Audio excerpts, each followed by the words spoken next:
Hey all, this is my 3:30 a.m. recording on tariffs. Tariff is a French word and hope I am pronouncing it correctly.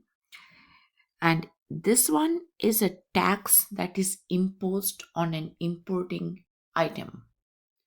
Let's take a look at how a tariff works. Without international trade or autarky, the domestic price is at the intersection of the demand curve and the supply curve. Here, the world price is $5. That's less than the domestic price at the intersection of demand and supply curve. So the country will import. We saw in the one of our previous videos, the quantity imported will be the difference between the quantity demanded in the US and the quantity supplied in the US. I'm looking at the US economy.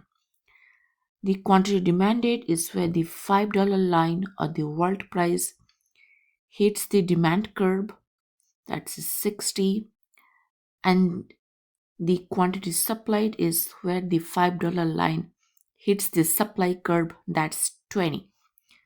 The difference quantity demanded in the US and quantity supplied in the US, that's equal to 40.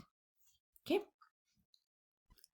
Now let's say a tariff of $2 is imposed on the domestic price. What we know is after trade, the domestic price becomes equal to the world price. In our example, the US price would be equal to the world price of $5. That's without any type of import restrictions. Here we look at tariffs. Now, after a tariff of $2 is imposed, the new US price would be equal to the world price. With that, we add the tariff. That means it's 5 plus 2, that's equal to $7. Let's look at how this affects the quantity imported in the US. Now, the $7 line is hitting the demand curve at 45 and it's hitting the supply curve at 35.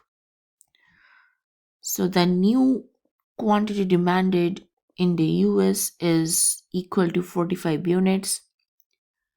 New quantity supplied in the US is equal to 35 units. The rest is met by imports. So the imports are that's gonna be 10 units. About who is better off and who is worse off, we would say the consumers are worse. Before a tariff was imposed, the consumers were buying 60 units and paying $5. Now they're buying 45 units and paying more, that's $7. So buy less and pay more, definitely they are worse off. How about the producers? They are better off because they are selling more, 35 rather than 20, and receiving $7.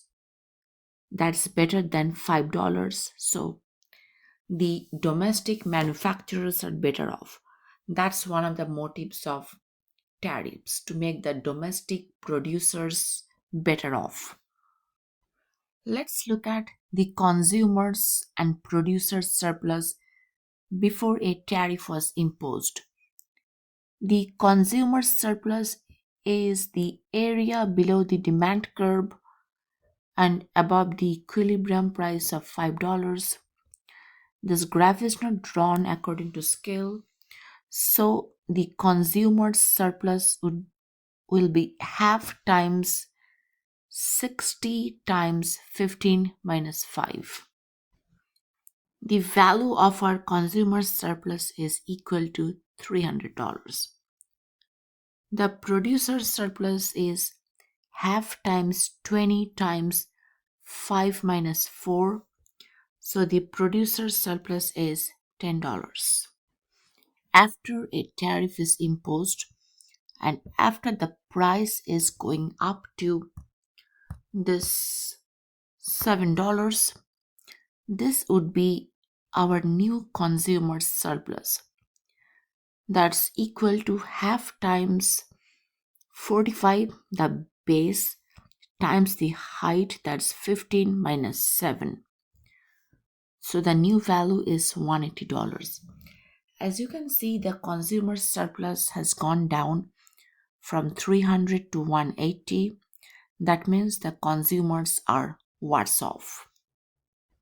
Now let's look at the change in producer's surplus. As we all know, the producer's surplus is the area above the supply curve and below the equilibrium price. So is this part. So it will be half times base, that's 35, times height, that's 7 minus 4. Doing the math here is 52.5. Clearly the producer's surplus went up, so the producers are better off. Now, before a tariff was imposed, the government revenue was equal to $0. And after a tariff is imposed, the government revenue would be this part, the amount imported times the tariff. So this rectangle looks like a square, but it's a rectangle.